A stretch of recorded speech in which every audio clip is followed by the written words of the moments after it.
పరమాత్మే పరమదైవం, దృఢ నిశ్చయమే గురూపదేశం. మిత్రమా, ఈ ప్రపంచమనే ఎడారిలో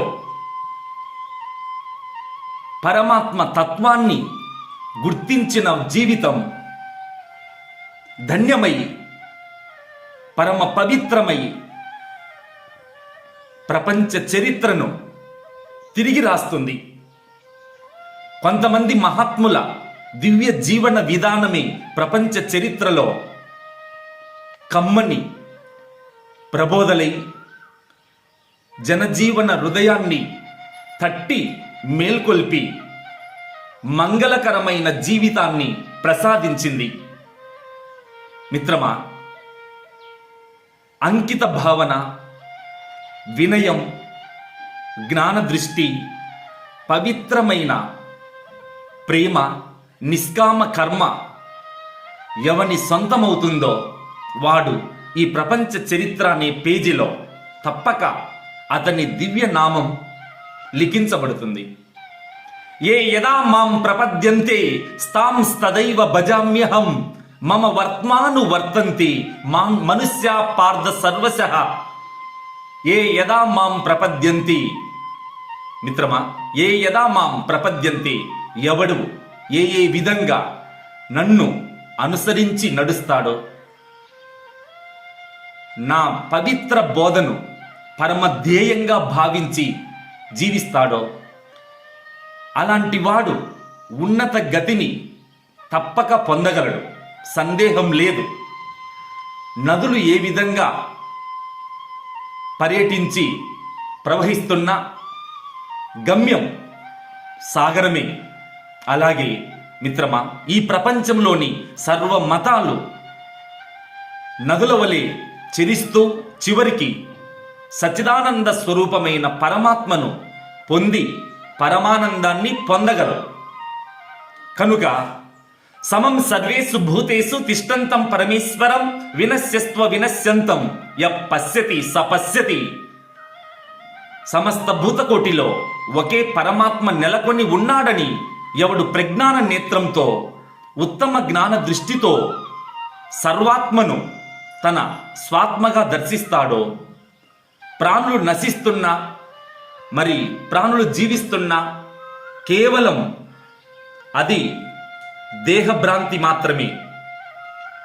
ఆత్మ దృష్టితో తిలకిస్తే ఏ ఆత్మ ఎన్నడూ నశించదు. ప్రతి దేహం ఎవ్వరిదైనా నశించి తీరుతుంది. జాతస్య హి ధ్రువో మృత్యుః ధ్రువం జన్మ మృతస్య చ తస్మాత్ పరిహార్యేర్దే నత్వం శోచితుమర్హసి. మిత్రమా, జాతస్య హి ధ్రువో మృత్యుః. మహామహులు కాలాంతరంలో కొంతకాలం ఎక్కువగా జీవించవచ్చు, కానీ అంత మాత్రాన శాశ్వతం అనడానికి భగవద్గీతే, శాశ్వతం కాదని చెప్పడానికి భగవద్గీతే మనకు మొదటి సాక్షి. కనుక ఆత్మ దృష్టితో ప్రతి ఒక్కడు చిరంజీవి, దేహ దృష్టితో ప్రతి ఒక్కడు బలి కావలసిందే. కనుక దేహం నిరంతరం మరణిస్తూనే ఉంది. శ్వాస శ్వాస శ్వాస ప్రాణశక్తిని పోస్తుంటే నిశ్వాస ప్రాణశక్తిని తీసేస్తుంది. కనుక ఉచ్ఛ్వాస నిశ్వాసలే నిన్ను ప్రతి నిత్యం కబలించడానికి, పోషించడానికి నీ శ్వాస ఉచ్ఛ్వాసలే ప్రధాన కారణం. కనుక మిత్రమా, నీలో అనంత కోటి శక్తులన్నీ నిగూఢమై ప్రకాశిస్తున్నాయి. వాటిని నువ్వు వెలికి తీయాలంటే నీకు అచంచలమైన ఆత్మవిశ్వాసం దృఢంగా ఉండాలి. అప్పుడు మాత్రమే నీవు పరమాత్మ అనే గమ్యాన్ని సత్య దృష్టితో చూడగలవు. అశోచ్య నన్వశోచస్త్వం ప్రజ్ఞావాదాంచ భాష్యసే గతాసు నగతాసుంచ నాను శోచంతి పండితాః. పండితుడంటే 100 పుస్తకాలు బట్టి కొట్టి టేప్ రికార్డు మాదిరి చెప్తేనే పండితుడు కాదు మిత్రమా. బ్రతికిన వారిని చూచి పొంగకుండా చచ్చిన వారిని చూచి కుంగకుండా, ఎవడైతే పొంగు కుంగు రెండు లేకుండా నిశ్చల చిత్తుడై ఏ మహాత్ముడు జీవన విధానం నడుపుతుంటాడో వాడే ఉత్తమ పండితుడు. కేవలం శాస్త్ర పాండిత్యం కొంతకాలానికి సహకరిస్తుంది, తదనంతరం చదివింది మొత్తం విడిస్తేనే గాని నీకు శాంతి లభించదు. దేహవాసన, లోకవాసన, శాస్త్రవాసన ఈ మూడింటిని జయించిన వాడే మహాత్ముడు. ఈ శనత్రయం అంటే ధనేశన, దారేశన, పుత్రేశన వీటిని బలి చేసిన వాడే భగవంతునికి ప్రీతి, భగవంతుని కృపకు పాత్రుడు కాగలడు. కనుక మనం ప్రతినిత్యం భగవంతుడిచ్చిన ఈ అపురూపమైన మానవ జన్మను నిరర్ధకం చేయకుండా సార్థకం చేయాలంటే ప్రతి నిమిషాన్ని ఆత్మతో అనుసంధానం చేసే ఉత్తమ జ్ఞాన దృష్టిని నిత్యం సంపాదించి భద్రపరచాలి.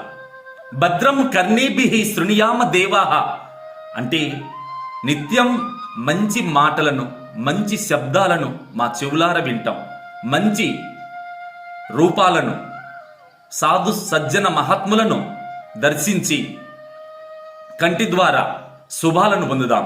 మన ఇంద్రియాలన్నీ పవిత్రమైన మార్గంలో నడిపించడమే ఉత్తమ సాధన. ఇంద్రియాలను అదో స్థానంలో, అదో మార్గంలో నడిపించడమే నరకానికి మూలమైన స్థానం. కనుక ఇంద్రియాలను కుదుటపరచడమే ప్రతి సాధకునికి ప్రధాన కర్తవ్యం. కనుక మిత్రమా, ఇంద్రియ నిగ్రహం అనే వారధి చేత తప్ప ఈ భవసాగరాన్ని ఎవడూ దాటలేడు.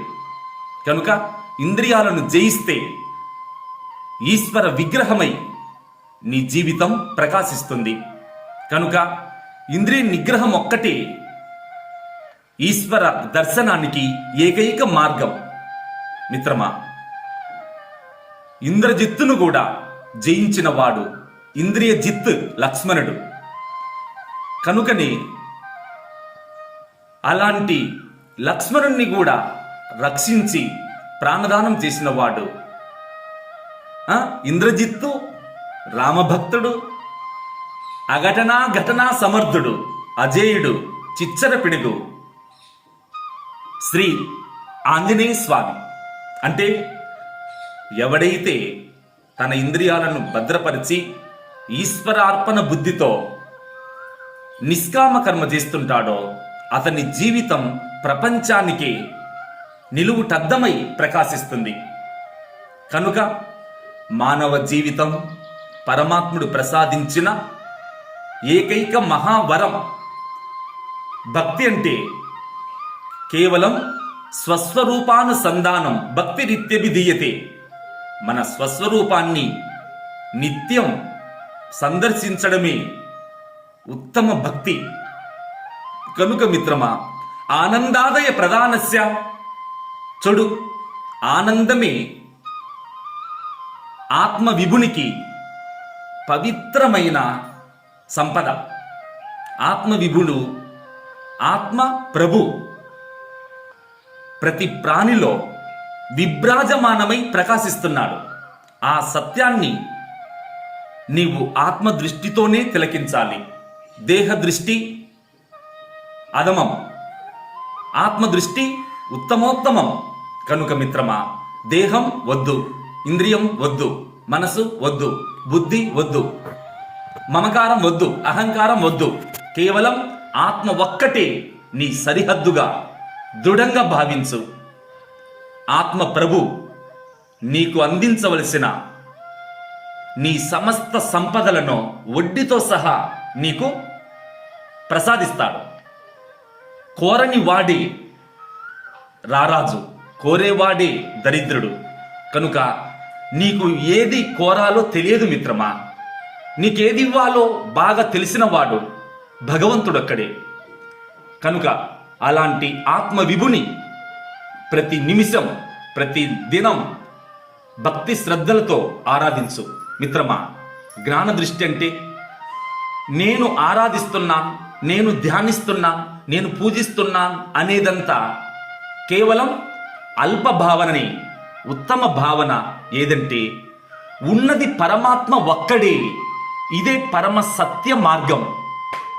పరమాత్మ ఒక్కడే ప్రధానంగా అండపిండ బ్రహ్మాండ కోటి స్వగోళాలను తనలో లీలా మాత్రంగా తన స్వరూపమే సర్వము తానైన వాడెవడు, తన స్వరూపమే సృష్టి స్థితి లయమై ప్రకాశిస్తుందని ఏ విఘ్నుడు జ్ఞాన నేత్రంతో పరమాత్మ వైభవాన్ని దర్శిస్తాడో అతడొక్కడే విముక్తుడై ప్రకాశిస్తాడు.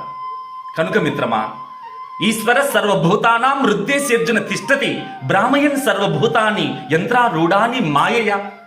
ఈశ్వరుడొక్కడే సమస్త భూతకోటి యంత్రాలను చెలింపజేస్తూ వాటన్నింటిలో ఏకైక ఆత్మసూత్రమై ఆ పరమాత్మ తేజం ప్రకాశిస్తుంది. మిత్రమా, తమేవ శరణం గచ్చ సర్వభావేన భారత, త్వత్ప్రసాదాత్ పరాం శాంతిం స్థానం ప్రాప్స్యసి శాశ్వతం. భగవతత్వం ఎంత ప్రేమామృత స్వరూపమో నీవు అంకితమై నీ జీవితాన్ని అర్పణ చేసినప్పుడు అది నీకు నువ్వుగా గుర్తిస్తావు. బయటి నుంచి వచ్చే ఉపదేశాలన్నీ ఒక స్థాయిలో మాత్రమే ఉంటాయి. మిత్రమా, నీలో ఆత్మవిశ్వాసం, దృఢ నిశ్చయం, పవిత్ర ప్రేమ, ఈ మూడింటిని నీ అస్త్రాలుగా నువ్వు అనుసంధానం గావిస్తే పరమాత్మ అనే పరబ్రహ్మాస్త్రం నిన్ను కంటికి రెప్పల కంటి పాపను రెప్ప ఏ విధంగా కాపాడుతుందో అలాగే ఇలాంటి ఉత్తముడైన మహాత్ముణ్ణి భగవంతుడు కోటి నేత్రాలతో కాపాడుతూ ఉంటాడు. మిత్రమా, అలాంటి పరమ పవిత్రమైన ఆత్మ ప్రభువును నువ్వు ఇంతకాలం విస్మరించావు. మిత్రమా, కోటి సంవత్సరాల నుండి గుహలో చీకటున్నా నువ్వు వెళ్ళి ఒక దీపం వెలిగిస్తే తక్షణమే చీకటి మాయమవుతుంది. అలాగే మిత్రమా, నేను పాపిని, మూఢుణ్ణి, నీచుణ్ణి, వ్యభిచారిని అని ఇంతకాలం నీవు అజ్ఞానం చేత అలమటించిపోతున్నావు. వద్దు, నీ పాత జీవితాన్ని పాతాళంలో తొక్కి ఇప్పుడు ఈ క్షణం నవజీవనంతో వికసించిన గులాబీలాగా, ప్రకాశించే పద్మంలాగా నీ ఆత్మ దృష్టితో, జ్ఞాన దృష్టితో ఉన్నది వర్తమాన స్వరూపం వాసుదేవ తత్వం ఒక్కటి, పరబ్రహ్మం తేజం ఒక్కటేనని దృఢంగా విశ్వసించు. ఈ క్షణమే నీవు విముక్తుడి అవుతావు. యం యం వాపి స్మరణ్ భావం త్యజంత్యంతే కలేబరం తం తమే వైతి కౌంతేయ సదా తద్భావ బాధితః. ఎవడు ఏ క్షణాన ఏ పవిత్ర భావనకు పట్టాభిషేకం చేస్తాడో ఆ క్షణమే అతని జీవితం ధన్యమవుతుందని భగవద్గీత దండోరగొట్టి ప్రతిజ్ఞ చేస్తుంది. ఎప్రయాతి సమద్భావం యాతి నాస్తిత్ర సంశయ. అలాంటి దివ్య జీవనం ఇప్పుడే ఈ క్షణాన్ని నువ్వు సంపాదించుకొని శాంతి మూర్తివై, ప్రేమ దాతవై ఈ ప్రపంచంలో పర్యటించు. ఓం తత్ సత్.